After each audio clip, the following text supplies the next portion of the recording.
Hi friends, ఇది పారిజాతం మొక్క అండి. ఇది కింద గుబురుగా వచ్చిందని ఇది కట్ చేద్దాం అనుకుంటున్నాము. యాక్చువల్లీ ఈ ఫ్లవర్స్ చాలా మంచిది పూజకి. ఇవి దానికంతట అవే రాలిపోతాయి. ఇదిగోండి, కాడేమో ఆరెంజ్ కలర్ లో ఉంటది, ఫ్లవర్ తెల్లగా ఉంటది.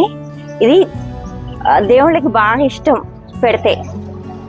ఈ కిందంతా గుబురుగా ఉంది అని కింద కట్ చేసేస్తున్నానండి, పైకి బాగా పాకుద్దని. మొత్తం ఇట్లా ఇక్కడ కట్ చేస్తే పైన పెరుగుద్దని. ఈ కింద ఇలా పెరుగుతూ ఉంటే పైకి ఇంకా పెరగటానికి పెరగవండి పైకి.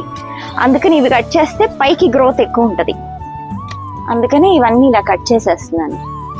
అయినా ఇప్పుడు చెట్టుకి మొదల్లో గుబురుగా ఉండకూడదు, గ్రోత్ తక్కువ ఉంటుంది. ఇక్కడ నుంచి 1 feet వరకు పైకి అన్ని కట్ చేసేస్తూ ఉంటే పైనుంచి అక్కడి నుంచి బాగా పెరుగుతాయి అన్నమాట.